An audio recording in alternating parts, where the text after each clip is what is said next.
اصطفى أما بعد فأعوذ بالله من الشيطان الرجيم بسم الله الرحمن الرحيم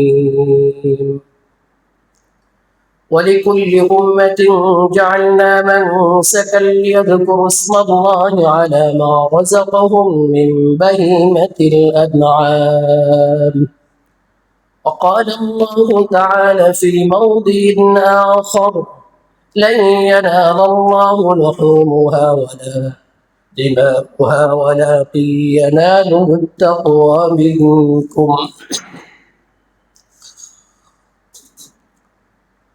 بارك الله لنا ولكم في القرآن العظيم ونفعنا وإياكم بالآيات والذكر الحكيم محبة الشهد الشريف اللهم صل على محمد وعلى آل محمد كما صليت على إبراهيم وعلى آل إبراهيم إنك حميد مجيد اللهم بارك على محمد وعلى آل محمد كما باركت على إبراهيم وعلى آل إبراهيم إنك حميد مجيد بلغ العلا بكماله كشف الدجى بجماله حسنت جميع خصاله صلوا عليه وآله الحمد لله معجز محترم উপস্থিত সম্মানিত মুসল্লিন کرام সম্মানিত হাজিরিন মহান রব্বুল ইজ্জাতের দরবারে শুকরিয়া জ্ঞাপন করছি যে রব্বুল আলামিন আমাদেরকে পবিত্র জুমার দিন আল্লাহ পাকের ঘর মসজিদে আসবার বসবার তৌফিক আর সুযোগ দান করেছেন। এজন্য সেই মহান মালিকের দরবারে দিল থেকে শুকরিয়া আদায় করে সকলে বলি আলহামদুলিল্লাহ।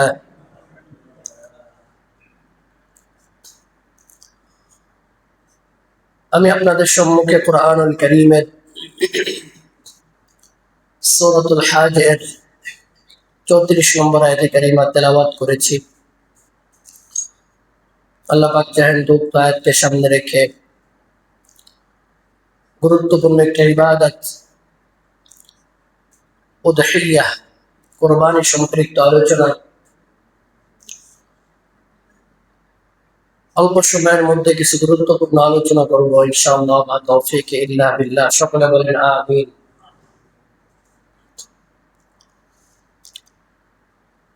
কুরবানি আল্লাহ পাক রব্বুল আলামিন হযরত আদম আলাইহিস সালাতু ওয়াস সালাম এর সময়কাল থেকে কুরবানি এই আমলটা আল্লাহ পাক শুরু করেছেন। তাদের মাধ্যমে তো কুরবানির শুরুর ইতিহাস কুরআনুল কারীমের সূরাতুল মাইদা এর 27 নম্বর আয়াতে কারিমা রব্বুল আলামিন রাসূলুল্লাহ সাল্লাল্লাহু আলাইহি ওয়াসাল্লামকে বলেন, হে নবী, আপনি তাদের কাছে অর্থাৎ আহলে কিতাবদের কাছে আপনার উম্মতদের কাছে আপনি আদম আলাইহিস সালাতু ওয়াস সালামের দুই সন্তান তাদের ঘটনা আপনি বর্ণনা করুন। ওয়াতলু আলাইহিম নাবা আবনাই আদম বিল হক, তাদের ঘটনা ইতিবৃত্তান্ত সত্যতার সাথে আপনি ব্যক্ত করুন, বর্ণনা করুন।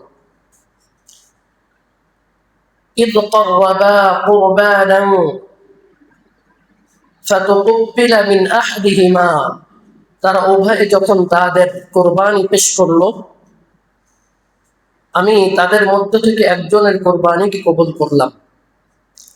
ওয়ালাম ইয়াতাকাব্বাল মিনাল আখার, আর অপরজনের কুরবানি আমি কবুল করি নাই, গৃহীত হয় নাই, কবুল হয়নি।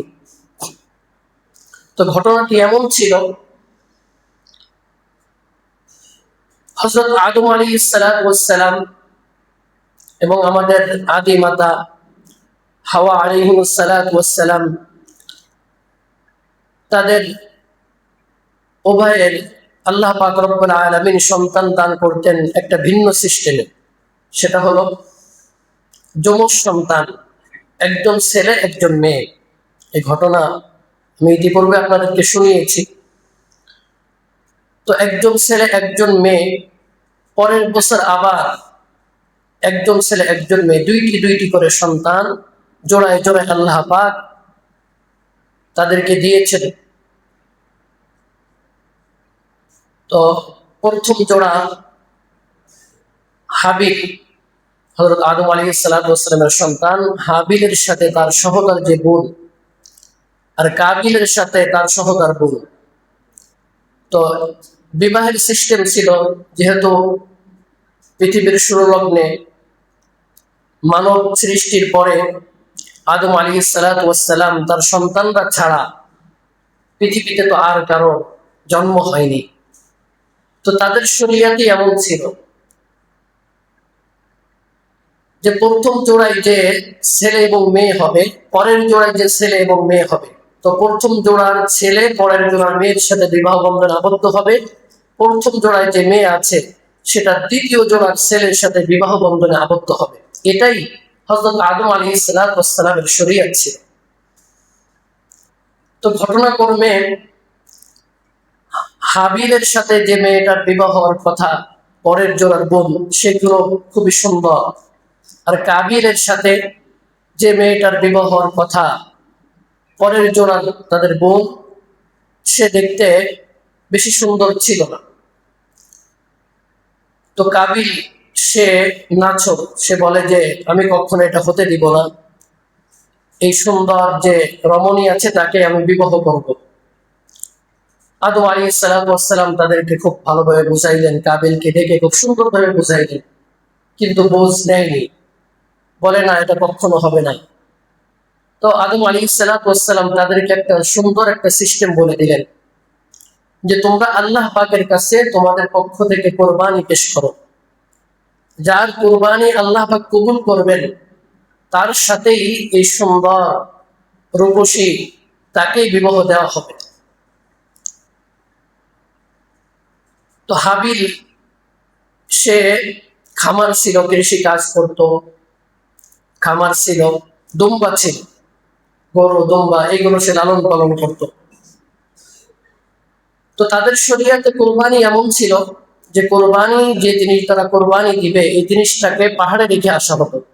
রাতের বেলায় একটা আগুন এসে কোরবানির বস্তু যদি পুড়িয়ে ভস্ম করে দিত, তাহলে এটাই অনুমান বা ধরে নেওয়া হতো যে তার কোরবানি কবুল হয়ে গেছে।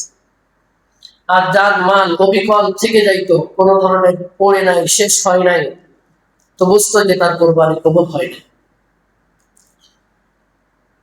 তো আদম আলাইহিস সালাম তাদেরকে সুন্দর সিস্টেম বলে দিলেন, পদ্ধতি বলে দিলেন। সেই পদ্ধতি অনুযায়ী তারা দুই ভাই তাদের যে মাল ছিল, কাবিল সে শস্য ক্ষেতের যে শস্য এগুলো সে চাষাবাদ বেশি করত, সে কিছু শস্য নিয়ে পাহাড়ের পরে রেখে আসলো, আর হাবিল দুম্বা রেখে আসলো।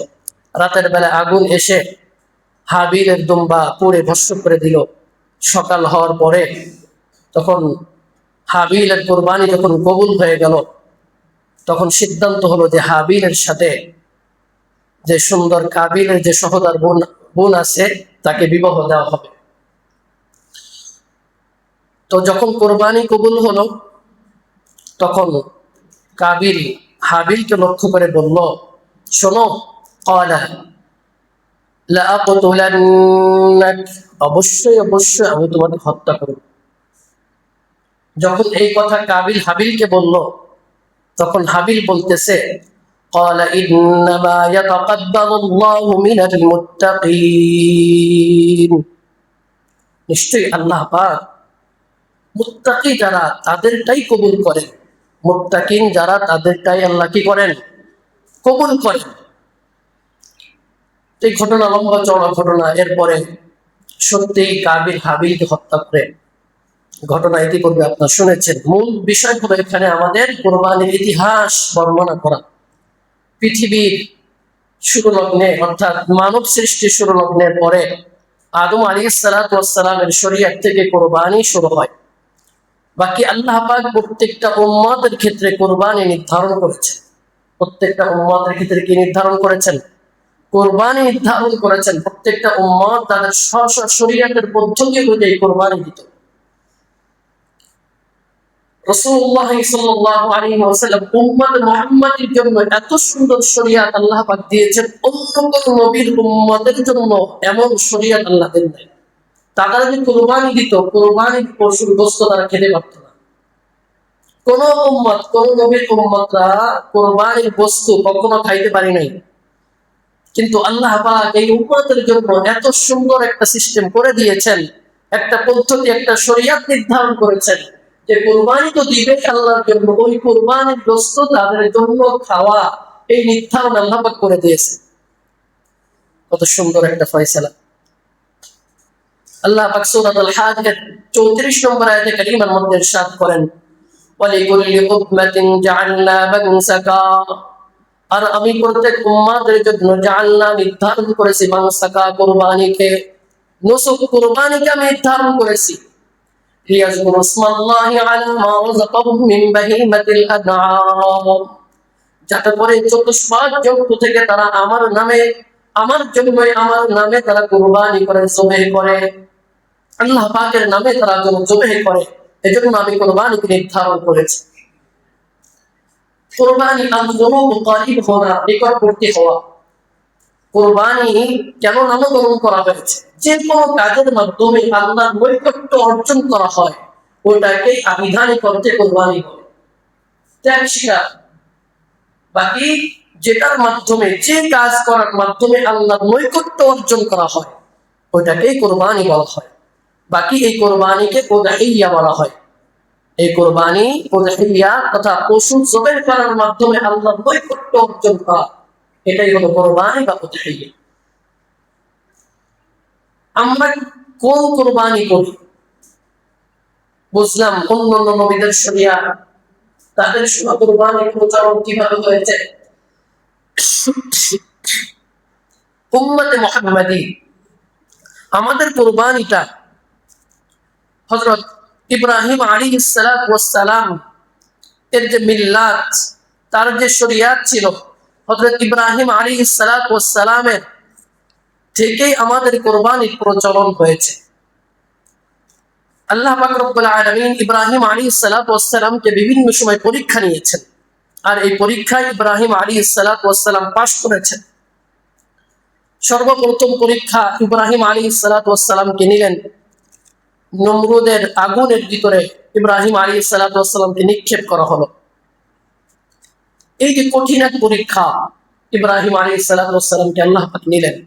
জিবরিল আমিন এসে ইব্রাহিম আলাইহিস সালাতু ওয়াস সালামকে বলতেছেন, হে আল্লাহর খলিল, আমি কি আপনার কোনো সাহায্য করব? কোনো কিছুর প্রয়োজন আছে আমাকে বলেন, যাই বলবেন আপনি, যেভাবেই বলবেন আমি সেইভাবে আপনাকে সাহায্য করব। তখন জিবরিল আমিনকে ইব্রাহিম আলাইহিস সালাতু ওয়াস সালাম বলেছেন যে না, তোমার কোনো সাহায্যের আমার প্রয়োজন নাই, তোমার কোনো সাহায্যের আমার প্রয়োজন নাই। আল্লাহ পাক এই ক্ষেত্রে বলে দিলেন, আগুনকে ডেকে বলে দিলেন, ইয়া নারু কুনি বারদাও ওয়া সালামান আলা ইব্রাহিম, হে আগুন, ইব্রাহিমের জন্য তুমি শান্তিদায়ক হয়ে যাও। এরপরে আরেকটা পরীক্ষা, কোন সন্তান হয় না। ইব্রাহিম আলাইহিস সালাতু ওয়াস সালামের আল্লাহ পাকের কাছে দোয়া করলেন, রব্বি হাবলি মিনাস সালিহিন, আল্লাহ আমাকে একটা পুত্র সন্তান দান করেন, রব্বি হাবলি মিনাস সালিহিন। এভাবে দোয়া করতে থাকলেন। আল্লাহ পাক রব্বুল আলামিন ইব্রাহিম আলাইহিস সালাতু ওয়াস সালামকে একটা সহনশীল একটা সন্তান আল্লাহ পাক দান করলেন, তাওয়াদু, বিনয়ী, নম্র। এ সম্পর্কে আল্লাহ পাক বলেন, ফাবাশশারনাহু বিগুলামিন হালিম, ইব্রাহিম আলাইহিস সালাতু ওয়াস সালামকে সন্তানের সুসংবাদ দান করা হলো। ইব্রাহিম আলাইহিস সালাতু ওয়াস সালামের বয়স যখন 99 বছর, এই বয়সে আল্লাহ পাক সন্তানের সুসংবাদ দান করলেন। এতদিন কোনো সন্তান হয় না, এত বছর দোয়ার পরে একটা সন্তান যখন আসে, তখন ওই সন্তানের প্রতি কতটা দরদ আর মায়া।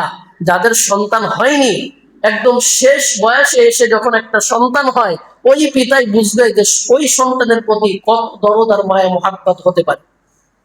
একটা বিষয় হলো সন্তান বিবাহের পর পরে অনেকের সন্তান হয়, সেটা একটা বিষয়। আর দীর্ঘদিন পরে সন্তান হয় না, অনেক চেষ্টা করেছে এরপরও সন্তান হয় না, দীর্ঘদিন পরে যখন আল্লাহ একটা সন্তান দেন, তখন ওই সন্তানের প্রতি যে মায়া হয়, এই মায়া অন্য কোনো সন্তানের প্রতি এতটা হয় না।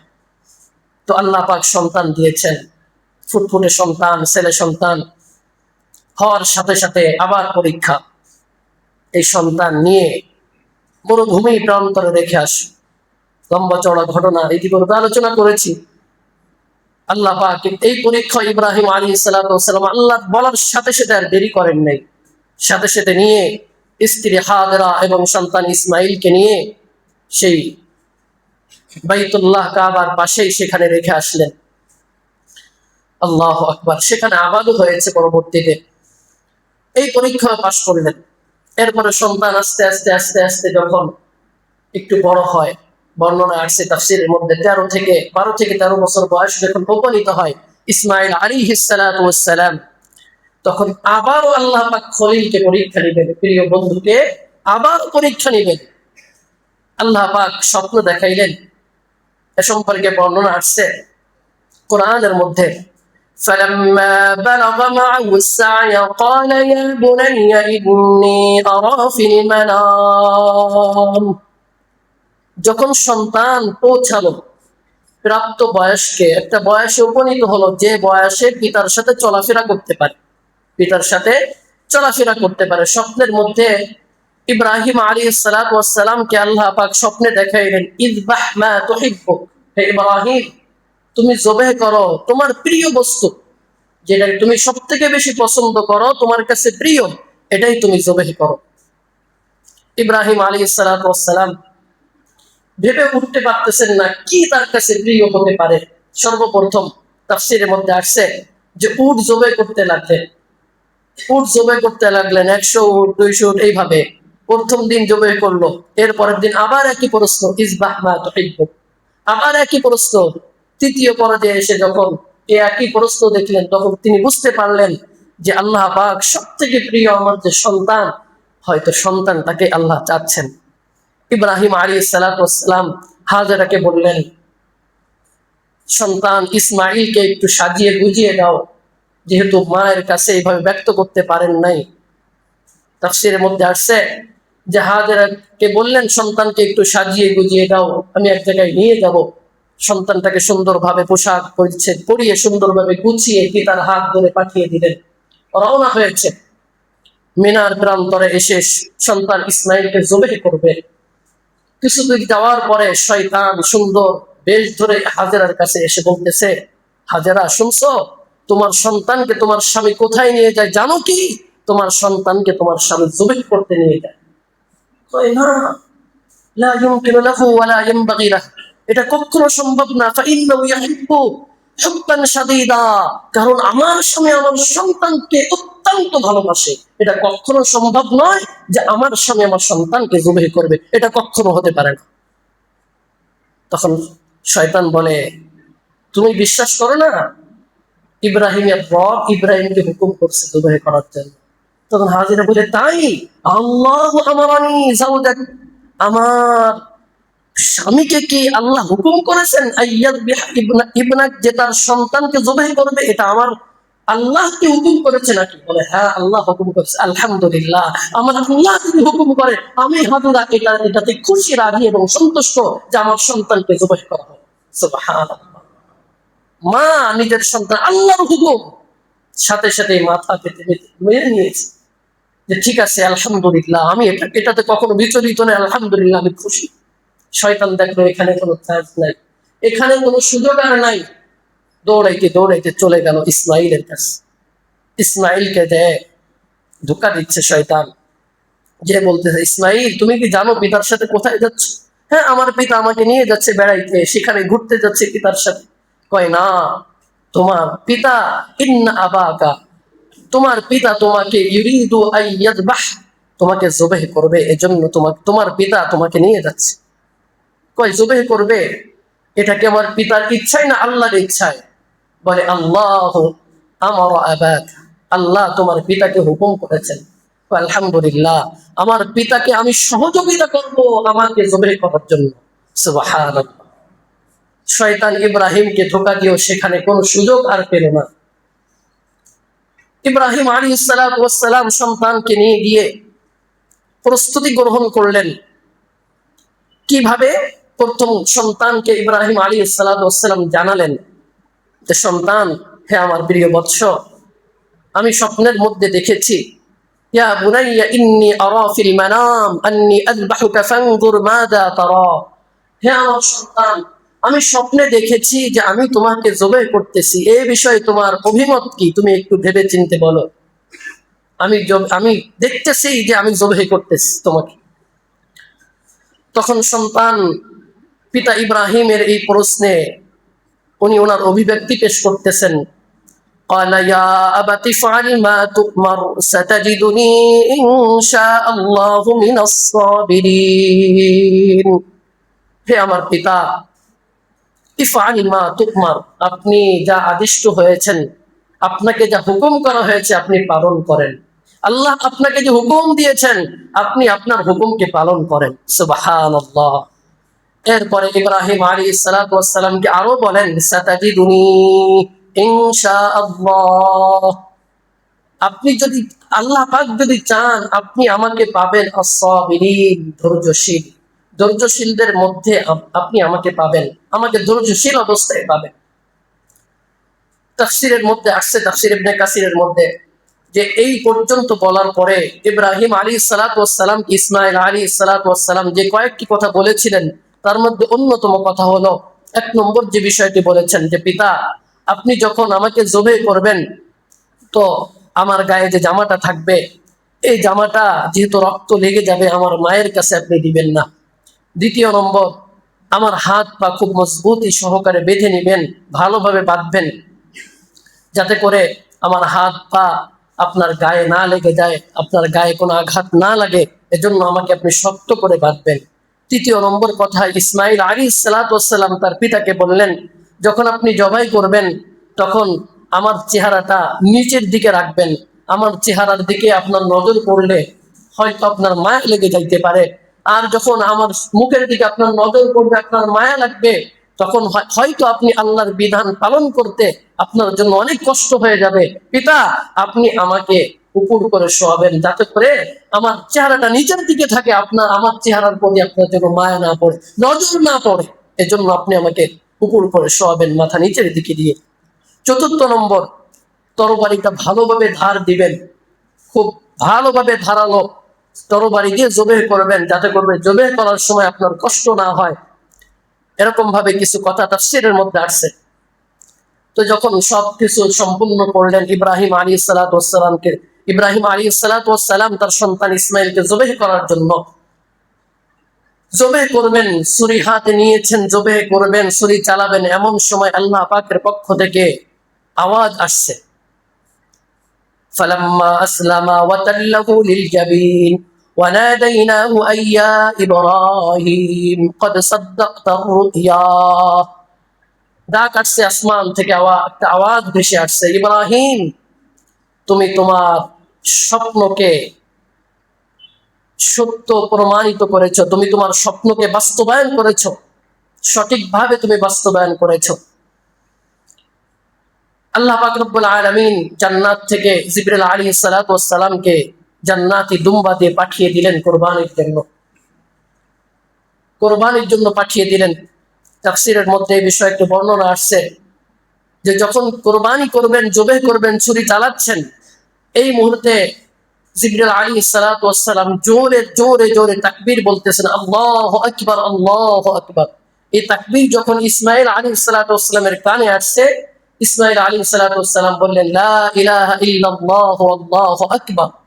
আর যখন দেখে কুরবানি হয়ে গিয়েছে দুম্বা, ইব্রাহিম আলাইহিস সালাতু ওয়াস সালাম যখন দেখলেন যে তার সন্তান কুরবানি হয় নাই, দুম্বা কুরবানি হয়ে গিয়েছে, জান্নাত থেকে দুম্বা এনে আল্লাহ পাক পাঠিয়ে দিয়েছেন, তখন ইব্রাহিম আলাইহিস সালাতু ওয়াস সালাম বললেন, ওয়ালিল্লাহিল হামদ। আর এটাকে বলা হয় আইয়ামে তাশরিক। মুফাসসিরিনে কিরাম লিখেছেন যে তিনজনের শরীকে যে তাকবীর কি বলা হয়, তিন শরীকে মিলে এই তাকবীর হলো আইয়ামে তাশরিক, ওই তাকবীরে তাশরিক, তাকবীরে তাশরিক। আল্লাহু আকবার। তো এটাই হলো আমাদের কুরবানির ইতিহাস, আমাদের কুরবানির ইতিহাস। এখানে মূল বিষয়টি হলো কুরবানি, আমাদের কুরবানি যে আমরা করি এটা গোশত খাওয়া উদ্দেশ্য আমাদের না। আমরা যে কুরবানি করি এটা মূলত আমাদের দিলের থেকে আল্লাহ পাক রব্বুল আলামিন আমাদের থেকে চায় তাকওয়া। আমাদের থেকে আল্লাহ পাক রব্বুল আলামিন তাকওয়া চায়, পরহেজগারিতা চায়। আমরা যে কুরবানি করব এটা একমাত্র আল্লাহর জন্য হচ্ছে কিনা, একমাত্র আল্লাহর জন্য কুরবানি হতে হবে।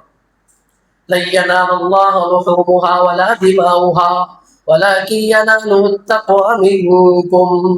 আল্লাহ পাকের কাছে কুরবানির লুহুম গোশত পৌঁছায় না, কুরবানির রক্ত পৌঁছায় না, আল্লাহ পাকের কাছে পৌঁছায় তোমাদের মধ্যে সবথেকে তাকওয়াবানকে। এই তাকওয়াটাই আল্লাহ পাকের কাছে পৌঁছায়। ওই যে হযরত আদম আলাইহিস সালাতু ওয়াস সালামের সন্তান হাবিল কি বলেছে? ইন্নামা ইয়াতাকাব্বালুল্লাহু মিনাল মুত্তাকিন। আল্লাহ পাক মুত্তাকি যারা তাদেরটাই আল্লাহ কবুল করেন। এজন্য প্রিয় ভাই, আমরা যারা কুরবানি করব আমাদের সর্বোচ্চ তাকওয়াটুকু থাকতে হবে যে আমি কুরবানি করতেছি লোকে আমাকে ভালো ভালো ভালো বলবে, এটা না। যে লোকে আমাকে বলতেছে বিশাল বড় গরু কুরবানি করতেছে, মাশাআল্লাহ, এ তো বড় একজন আবেদ, বড় একজন ইবাদত ব্যক্তি, বড় একজন আল্লাহ ওয়ালা ব্যক্তি বিশাল বড় কুরবানি করতেছে। লোকদের মুখ থেকে এটা শোনার জন্য কুরবানি নয়, লোকদের মুখ থেকে বাহবা শোনার জন্য কুরবানি নয়। কুরবানি পশু কিনে এনে বলে ভাই দেখছেন কুরবানি, আরে এর থেকে বড় বড় গরু কুরবানি দি, কি বলেন, এর থেকে বড় বড় গরু আমি কুরবানি। লোকদের কাছে এত কিছু বলাবলির কোনো দরকার নাই। মানুষের কাছে মানুষ কি বললো না বললো, একমাত্র হৃদয়ে মাওলা আল্লাহর সন্তুষ্টি তাকওয়া পরহেজগারিতার জন্য কুরবানি দাও। পারবো তো সবাই ইনশাআল্লাহ? আল্লাহ পাক আমাদের সকলকে কবুল করেন। কুরবানির মাসআলা মাসাইল এবং বিস্তারিত বিধিবিধান হুকুম আহকামাত সম্পর্কে আগামী জুমায় ইনশাআল্লাহ আলোচনা হবে। ধারাবাহিক আমরা কুরবানির আগে যে কয়েক জুমা পাই কুরবানির বিভিন্ন মাসআলা মাসাইল, পশু কেমন হবে, কাদের উপরে কুরবানি ফরজ হবে, বিস্তারিত আলোচনা ধারাবাহিকভাবে আমরা আলোচনা শুনবো ইনশাআল্লাহ।